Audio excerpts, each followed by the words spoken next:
파리 생제르맹이 대표팀 경기에 줄줄이 불려나가는 이강인의 혹사를 우려했습니다. 프랑스 매체 PSG 콸서는 29일 이강인의 대표팀 마라톤은 아직도 끝나지 않았다며 6월 국제축구연맹 피파 북중미 월드컵 예선을 위해 한국 축구대표팀에 또 소집됐다. 한 시즌의 대표팀 경기만 20경기를 치를 수 있다고 걱정했습니다. 매체는 이강인은 파리 생제르맹 첫 시즌 동안 모든 대회에서 36경기를 뛰어오고 5도움을 기록했다. 소속팀에서 2083분을 뛰는 동안 대표팀에서도 18경기 1352분을 소화했다.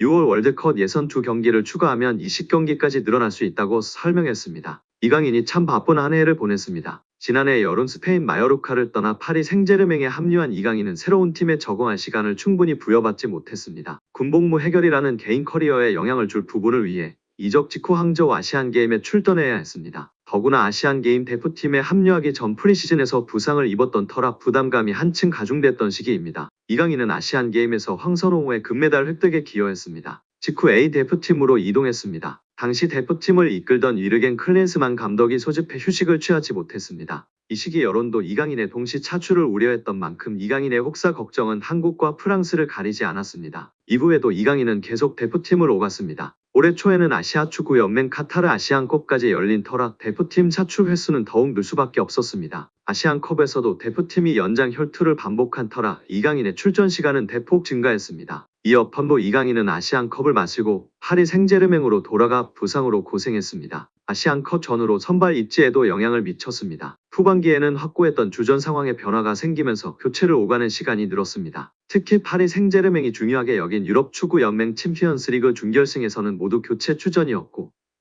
시즌 마지막 경기였던 쿠프 드 프랑스 FA컵 결승전도 5분 출전에 그쳤습니다. PSG 컬처는 대표팀 사출을 배경으로 들었는데요. 매체는 프랑스 주장인 킬리안 음바페의 올 시즌 대표팀 출전은 7경기였다고 이강인이 3배 이상 더 출전한 부분을 주목했습니다. 물론 음바페도 올여름 유로 2024에 출전하지만 이강인은 시즌 내내 유럽과 아시아를 오가며 소화한 기록이라 소속팀에 온전히 집중하기 어려웠던 점을 살펴야 합니다. PSG 컬처도 이강인은 아시안게임에서 5경기, 아시안컵에서도 6경기에 나섰다. 또 친선전과 월드컵 예선으로 7경기를 펼쳤다며 이 모든 여정을 소화하며 쌓인 피로도는 말할 것도 없다. 파리 생제르맹에서 보여준 다소 실망스러운 첫 시즌을 설명할 부분일까라고 연결했습니다. 이강인은 올 시즌 클럽과 대표팀을 통해 총 54경기에서 3,435분을 뛰었고 11골 10도움을 기록했습니다. 그럼에도 아직 김도훈 호 일정이 남아있어 파리 생제르맹은 이강인의 휴가가 6월 초까지 미뤄지는 데 민감한 반응을 보여줬습니다. 올해 아시안게임, 아시안컵이라는 특수성이 있었고 아시아 선수로서 차출로 인한 장거리 비행 등은 당연한 것입니다. 오히려 다행스럽게 금메달을 아시안게임에서 따냈다는 점과 이렇게 차출이 많았음에도 엘리키의 사랑을 받았다는 점이 중요한 것 같습니다. 우리 구독자 여러분들의 생각은 어떠신가요? 유럽 5대 리그에서 페널티 박스 밖 득점이 가장 많은 팀이 파리 생제르맹인 것으로 드러나며 화제입니다. 축구 통계 매체 후스코어드닷컴은 SNS를 통해 이강인과 킬리안 음바페의 사진을 올리며 유럽 5대 리그에서 박스 밖에서 득점이 가장 많은 팀이 PSG라고 알렸습니다. 이는 오직 리그에서만의 기록입니다. PSG는 박스 밖에서만 총 14골을 기록했습니다. 지난 18일 몽펠리에전까지 합쳐 PSG가 넣은 62골 중 22.6%를 차지합니다. 2위는 기록한 프리미어리그 맨체스터 시티 10골보다도 4골이 많습니다. 3위는 9골을 기록한 분데스리가 강호 라이프치히입니다. PSG가 중거리 슈팅 능력이나 프리킥에 가장 능통한 팀이라는 뜻인데요. 강한 슈팅과 함께 골문 안으로 넣는 정확도까지 겸비해야 박스 밖 득점을 기록할 수 있습니다. PSG가 박스 밖에서 가장 많은 득점을 기록하는데 1등 공신은 주포 음바페입니다. 14차례 박스 밖 득점 중 5골을 기록하고 있습니다. 박스 밖 득점의 3분의 1 이상이 음바페 몫이었습니다. 음바페는 강한 발목 힘을 보유하고 있어 그의 슈팅은 그물을 찢을 듯한 느낌을 줄 정도입니다. 실제 그의 득점으로 골망이 찢어지는 일도 한 번 있었습니다. 음바페는 PSG의 해결사인데요. 2017년 PSG로 이적한 뒤로 그는 297경기에 나서 247골을 기록했습니다. 올 시즌은 더 경이롭습니다. 리그 24경기에서 24골을 넣으며 한 경기당 한 골을 넣는 페이스입니다. 리그 득점 선두이며 2위와는 9골 차로 이변이 없는 한 리그 득점왕을 확정지었습니다. 다음으로 PSG의 박스 밖 득점이 많은 선수는 비티냐입니다. 비티냐는 중앙 미드필더로 중거리 슈팅 능력이 탁월한데요. 올 시즌 박스 밖에서만 4골을 기록하고 있습니다. 그는 올 시즌 6골을 넣었습니다. 박스 안 득점이 박스 밖 득점보다 더 많습니다. 음바페와 비티냐를 제외하면 5명이 한 골을 기록하고 있습니다. 이강인도 PSG에 온 뒤 박스 박득점에 한 골을 얹었습니다. 이강인 외에 수비수인 리카 에르난데스, 하키미, 에메리, 아센시오가 한 골씩을 넣었습니다. 사실 후스코어드닷컴은 이번 기록을 소개하면서 음바페와 비티냐를 부각하는 게 맞습니다. 그런데 음바페와 함께 이강인을 등장시켰습니다. 그만큼 PSG 내에서의 이강인 영향력이 크고 지난 몽펠리에전 득점이 환상적이었다고 평가할 수 있을 것 같습니다. 유로스포츠는 이강인의 득점을 향해 또 한 번의 PSG 최고의 공격이다. 이강인은 박스 밖에서 강력한 왼발 슈팅을 날렸고 골키퍼는 속수무책으로 당했다고 중계했습니다. 비인스포츠는 이강인과 PSG만이 환상적인 득점 방법을 알고 있다고 극찬했습니다.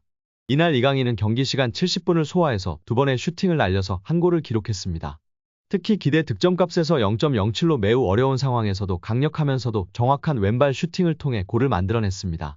여기에 패스 정확도도 48번 시도해서 45번을 성공시켜서 94%의 성공률을 보여주기도 했습니다.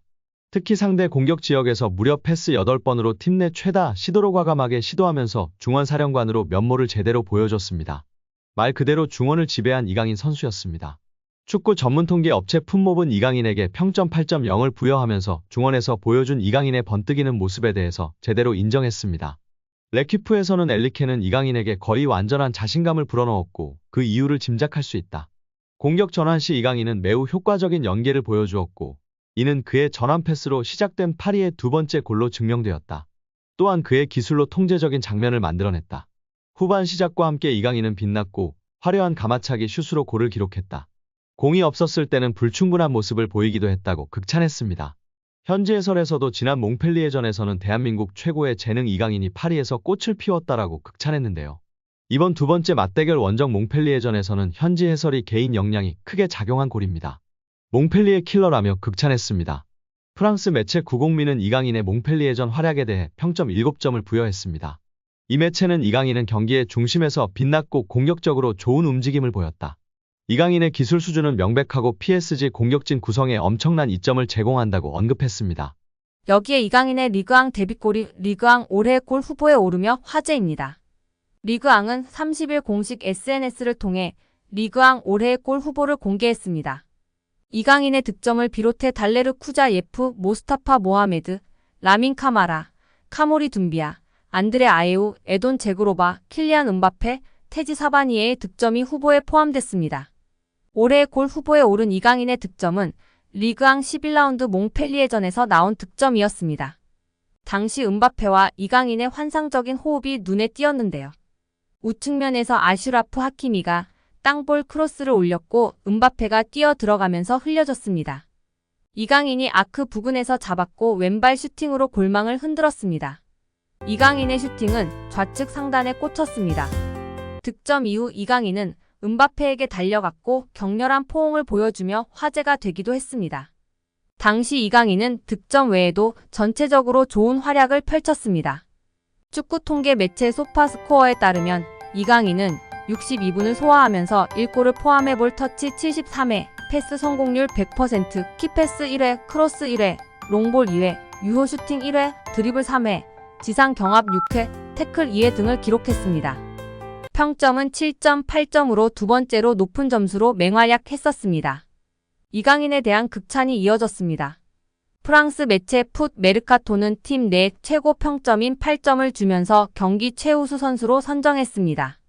풋 메르카토는 이강인은 아시안게임에서 금메달을 획득한 뒤 좋은 경기력을 유지하고 있다. 덴벨레보다 더 좋은 활약을 보여주고 있다고 전했습니다. 경기 후 이강인은 자신의 SNS를 통해 더 많은 팬들이 오길 바란다. 팀과 환상적인 팬들에게 감사하다고 프랑스어로 글을 남겼었습니다. 이강인이 골을 넣을 수 있도록 흘려준 음바페는 박수 이모티콘과 함께 내 동생이라는 댓글을 달며 화제가 되기도 했었습니다.